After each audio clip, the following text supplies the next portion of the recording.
Ryan McNally gets this non-public A final off to a good start for Pope John with this one-out ground ball single to left for the North champion Lions. McNally's then caught stealing, but then Alex DeBella steps up and he hits his rocket down the first base line for a double, and the Lions are set up with a runner in scoring position on second base with 2 outs. Then it's red-hot Matt Tietz with a 2-out double to the wall in left center, and Pope John takes an early 1-0 lead over the Hermits as DeBella scores for the Lions. Okay, top of the second we go and watch Sam Redwood with his hit-and-run single to center as St. Augustine's center fielder makes the error, allowing Mike Legal, who was hit by a pitch, to score, and Pope John now holds a 2-0 lead. The Lions go up 4-0 here. Watch Glenn Gavin unload on this pitch as he hits it over the building for this 2-run blast, and the Lions are roaring with a 4-0 lead over the Hermits.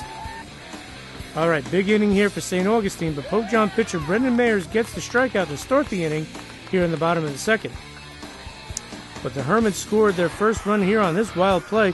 Watch this great effort by Pope John center fielder Matt Ackerman, who looks like he makes the catch on Christian Adorno's screamer, but it's ruled a drop, and the Lions' lead is cut to 4-1 as they alertly get the runner at third base on this wild play.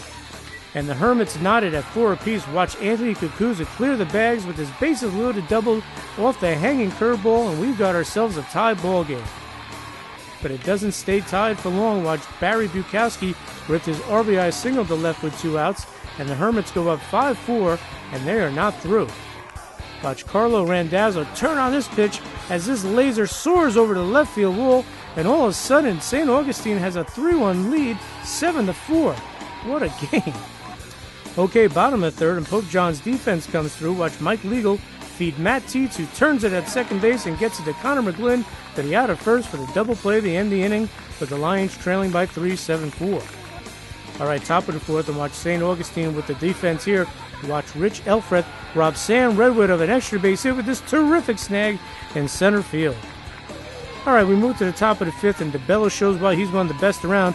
Watch him launch this bomb to deep right field, and Pope John trails 7-5. Then 2 batters later, Nick D'Alessio goes the other way with this single to left field, and Pope John now has runners on first and third and nobody out. Pinch hitter Nick Salazzo then comes up. He puts the ball in play to get the runner in from third, but the Hermits throw it away, and watch courtesy runner Jeff Wiedemeyer hustle all the way in from second base, and we are tied at 7. Great comeback by the Lions. Okay, Pope John has a golden opportunity to take the lead here in the top of the sixth, but watch St. Augustine pitcher Ed Charlton get a big strikeout here at the end of the inning as he works himself out of a no-out bases-loaded jam. Pope John returns the favor in the bottom of the sixth. Watch reliever Connor McGlynn, who was terrific. He gets out of the bases-loaded jam as he gets the 6-3 double play as Matt Tietz does it all by himself at short for the Lions, and we are still tied at 7. Glenn Gavin continues his big day here as he rips this double for the Lions and the top of the 7th as they look to win, but he's left stranded, and we go to extra innings tied at 7.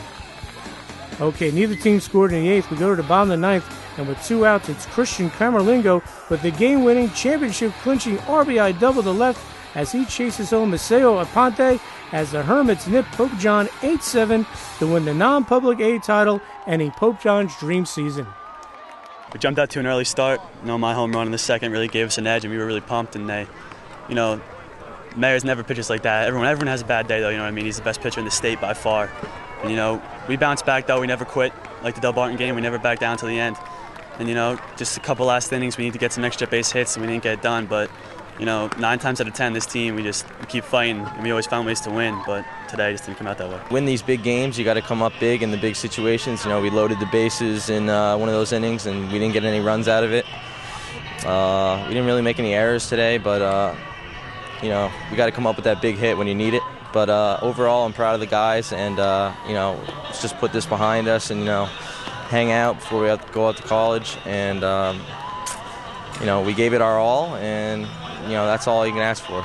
St. Augustine, great bunch of kids, great, good players. They put the ball in play when they had to, and they made plays in the field when they had to. This is a tough loss for Pope John, but they should be very proud of their season, a season that had a lot of firsts, including their first ever North A title. Proud of the guys, state champions, North A, county tournaments, HWS. It's nothing more we could ask for. We haven't accomplished anything like that in how many years, but I'm just proud of the guys, the way they played all season. They never gave up, especially the Del Barton game. You know, to make it here, it's just awesome to be here. Fortunate we lost, but overall I'm proud of the guys, and you know, that's all I can ask for.